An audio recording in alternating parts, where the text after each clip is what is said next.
I am Shane Jones, making headlines tonight. A new program launched to create jobs in the agriculture sector and to lower the food import bill. Renewed concern about growing violence among girls. Local businesses told to seek advice from the Labor Department. And in sports, a U.S. $1.4 million skate park in Wilde officially opened.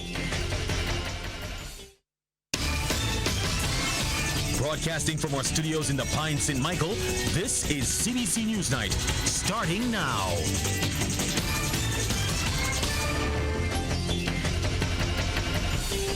Leading the news at 7, a new program aimed at directly increasing the number of farmers on the island and providing support for those already in the sector has been launched. The 3-year Feed Our Farmers Empowerment and Enfranchisement Drive is to be managed by the BADMC. Lisa Broom tells us more. The objective of the program is to cut the island's massive food import bill by increasing production of local foods. It will also improve farmers' access to land and the inputs they need for agriculture.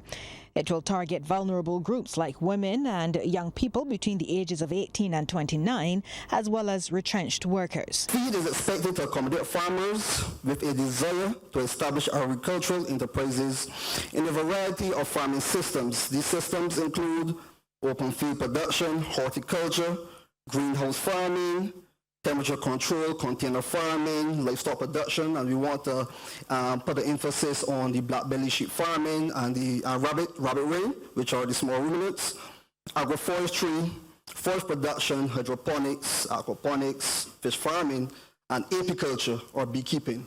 And BADMC Chairman Anthony Wood explains how feed will be executed. It will include a marketing department and targeted training programs. We don't just want to provide opportunities for farmers. We want to provide opportunities for successful business persons. And those who come into the program, they must be given all the assistance to ensure that they can see themselves as being empowered and being enfranchised so as to develop for themselves sustainable livelihoods through involvement in this feed program. But the former agriculture minister stresses that it will not work unless the financing that is built in is released in a timely manner.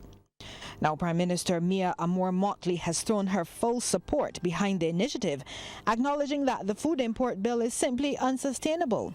She says given its various components, feed will help Barbadians take control of their health, prosperity and economic well-being. We cannot afford to have a food import bill of $700 million odd, $685 million to be precise, for 2018, of which vegetables and fruit account for just under 10% at $66 million roughly that we import every year.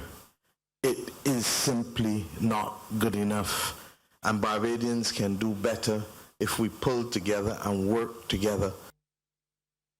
Lisa's been following that story. She joins us live now from the news center. Lisa, I know you can't get everything squeezed into that one package, so what more can you tell us about this program? That's right, Shane. And as you can imagine, the Agriculture Minister in Darwin was also at the launch of the feed program, and he appealed for private sector support for the agriculture industry. Now, one way he says he can see it being done is through land partnerships. Here's what Mr. Weir had to say about that. It is my hope that business in the various communities will come together and provide funding for agricultural projects and enterprises, whether it be community gardening, where containers can be retrofitted, or other projects along the value chain. We are indeed in the process of making sure that a mapping exercise takes place around Barbados, especially within the urban corridors of Barbados, where farmers in places like St. Michael can indeed participate in this program through the use of freight farms and temperature control greenhouses. Well, Shane, the highlight of the night was a presentation from Anthony Nichols, who has been a farmer, he says, from the age of 5. Now, he had several suggestions on how to make the industry better, including a meeting between government, the farmers and importers, all to develop a strategy to help lower the food import bill. Now, he also suggested a drying facility for onions and nuts as well, and he appealed for a better deal for cane farmers. The cane farmers produce the sugar and we get molasses.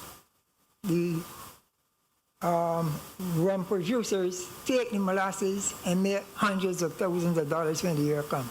And the sugar farmer will soon be back in the position like in the 50s when he used to wait till the postman get a new uniform to get the old pants. You understand? We don't want that. So we need to sit down. If they refuse, we can look at, we don't got to go to sugar. We can look at some syrup because it's cheaper to produce syrup than to produce sugar. Now, Shane, let's jump back to Minister Weir for just a bit. He also revealed during that launch that more than half of the people who have already applied are under the age of 45. And you know the importance of that to the sustainability of the agriculture sector. Back to you. Thank you so much, Lisa. Well, Parliament paused earlier today to pay tribute to the late Democratic Labour Party parliamentarian Evelyn Graves, with Prime Minister Mia Amor-Motley reminiscing on his work across the political divide. Family of the former Member of Parliament for St. Lucie, along with former union colleague and MP Robert Morris, were present in Parliament for the occasion. A moment of silence was also observed. Graves, who was also High Commissioner to Canada, passed away in September last year.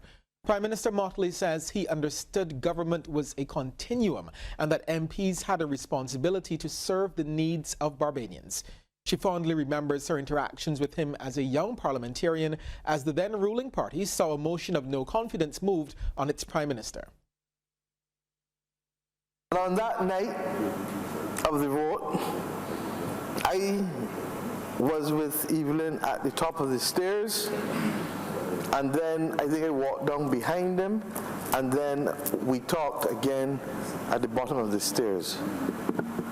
The picture of the man that remains in my mind is one who was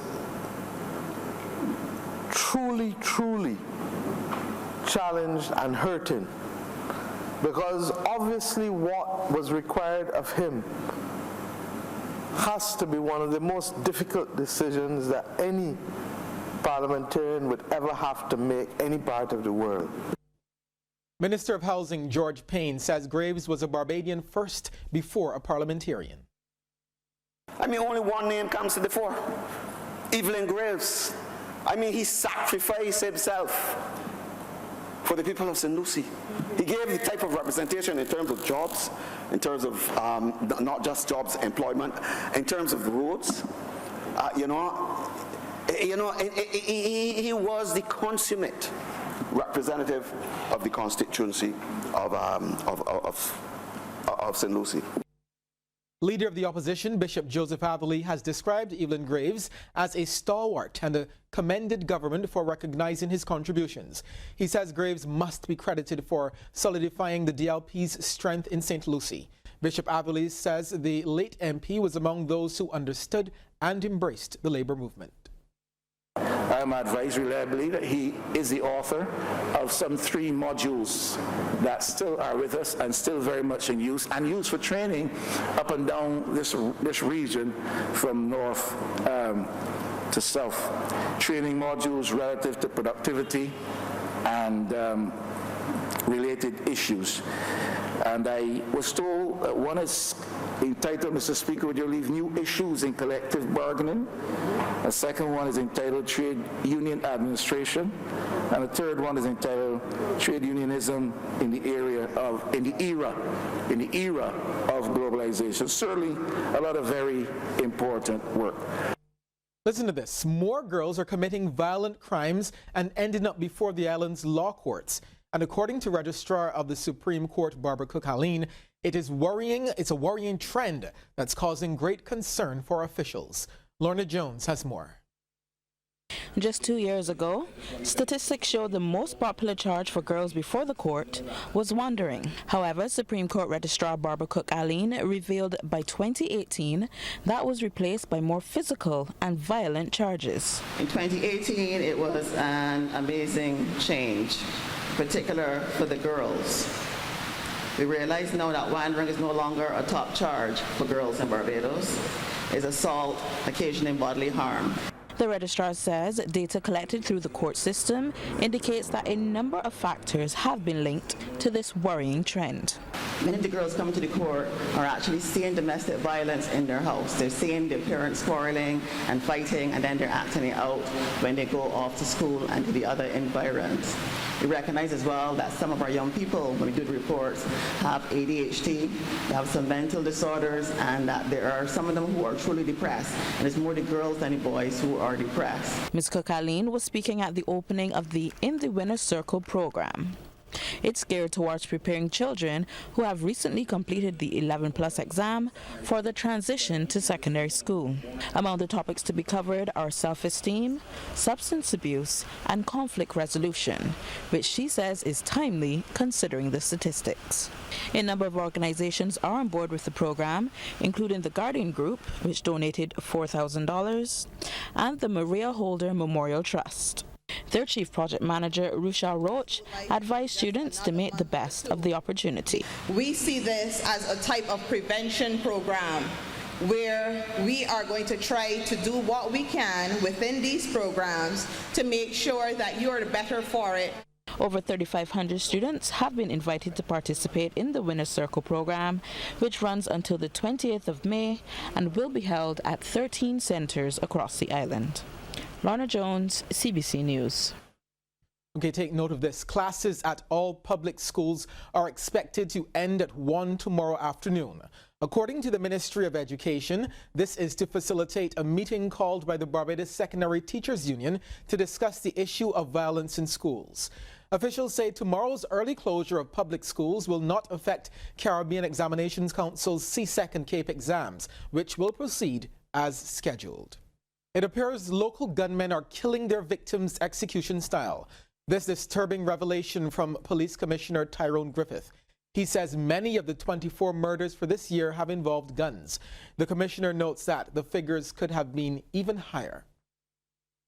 Things are working. Things could be worse. Given what we are seeing, they are clearly executions, or for the most part.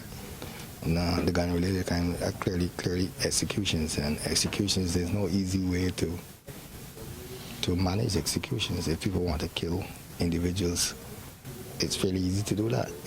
The thing is that we rely a lot on intelligence. We have had quite good intelligence. As I said at the passing up rate, there are some 4 murders, executions that we would have foiled. Commissioner Griffith also explained that the force has been achieving results, especially in the traditional troublesome districts. The hot spots are not as hot as they used to be. So, particularly if an individual goes to a remote area to shoot someone, it's difficult to police that. So I think the plans are quite good, and we will continue. More movies will be on show for the 11th edition of the European Film Festival.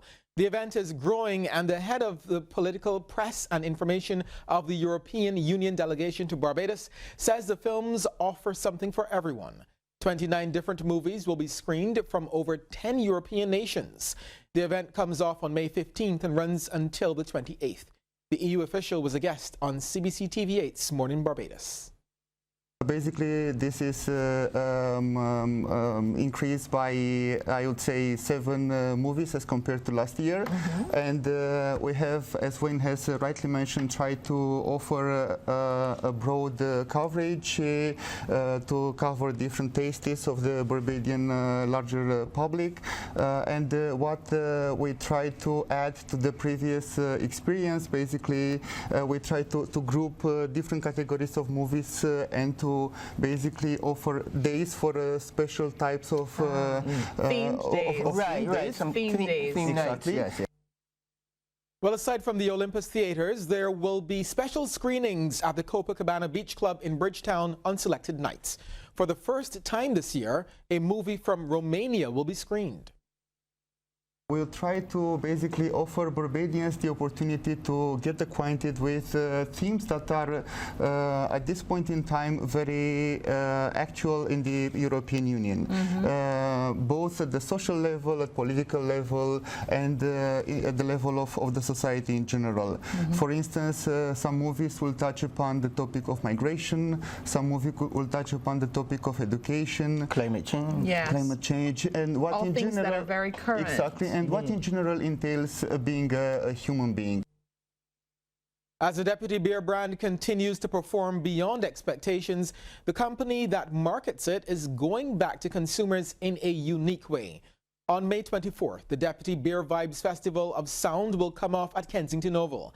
It will feature regional acts Munga Honorable, Idonia, Voice, and Kerwin Dubois. However, according to marketing coordinator at the Banks Holdings Limited Group, Leanne Hall, instead of the usual process of buying tickets to attend the historic event, patrons will only need to continue doing what they always have. Collect 8 Deputy Bear crowns. They're not specially marked or anything. They're very regular Deputy Bear crowns.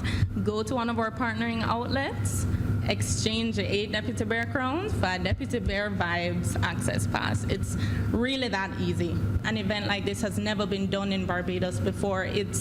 We expect that it will be one of the biggest, most impactful consumer give-backs, promotions, celebrations in Barbados on record. Local acts at the Deputy Beer Vibes will include Mole and Just D, who says he's looking forward to being a part of the show. When I got the call to do the event, I was very excited. My fellow colleague in the business, Father Fox, he told me what they were trying to do, what they were trying to achieve, the fusions of the dancehall, the soca, and my music represents that also. So, I was excited to come on board, and I'm really appreciative that they gave me the call, and it's going to be vibe. It's going to be vibe like I already all know. Young men serving time at the Timeri prison in Guyana have been urged to use their experiences in the system to encourage other youths not to make the same mistakes they did. This encouragement came from Minister with Responsibility for Youth Affairs, Simona Brooms, who interacted with the young men on Mother's Day. We have a report from NCN. Broom spoke to them about making future decisions that can improve their current situation and take them on the right path. You go there tomorrow morning and according to the road talk, you make road, and by the time you make road, you're back in jail again. Look, make no sense. There's a life out there that you belong in. We can't afford to have our young people in jail. We can't. You just don't belong in jail.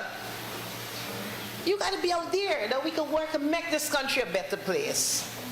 You understand what I mean? You must be there to prevent other youngsters from being in here.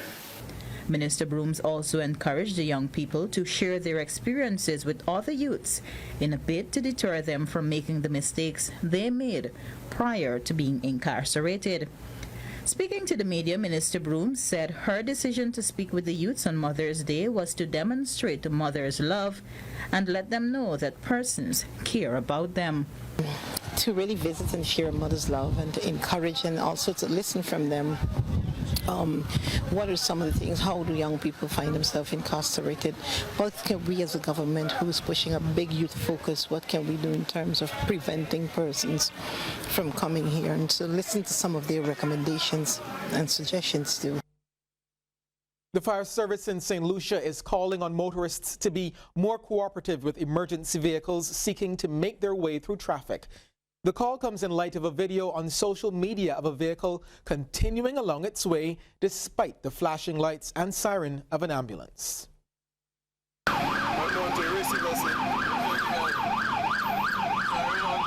The St. Lucia Fire Service is calling on the public to stay clear of the roads when the emergency service vehicles are responding to calls. A video making the rounds on social media shows motorists proceeding with business as usual on the roads, oblivious to the sounds of the sirens. Station officer attached to the fire service headquarters, Jermaine Williams, says the obstructing of fire appliances may lead to further accidents. The fire service is extremely disturbed by that kind of practice, and this is something that has been happening, I should say, from time immemorial. It is dangerous, number one, because you are actually obstructing a vehicle, a fire appliance, and that in itself can cause an accident, because the appliance at every opportunity will be looking to get past, to get to whatever emergency they're responding to. The Special Victims Unit of the Royal Grenada Police Force and the Ministry of Social Development are heightening efforts in the country to fight against the issue of child sexual abuse. We hear more in this GBN report. Minister for Legal Affairs, the Honorable Kindra Mathurin-Stewart, has announced that her ministry is presently reviewing legislation which will aid in combating the dreaded issue of child sexual abuse in our country. The minister was speaking during an initiative organized by the Special Victims Unit of the Royal Grenada Police Force in Carriacou. According to statistics from the RGPF, in 2018, 19 incidents of sexual abuse was reported, and so far for 2019, there have been 2 reported cases in Carriacou. The relevant authorities and partners such as the Ministry of Social Development, Child Protection Authority and the Special Victims Unit, along with the Ministry of Legal Affairs, we are doing all that we can do to ensure that we have intervention and advocacy programs, enforcement of legislation and policies in addressing these issues. And might I pause here to add that we in the Ministry of Legal Affairs and in the process of reviewing all laws, all criminal legislations to ensure that especially young and small victims are really protected.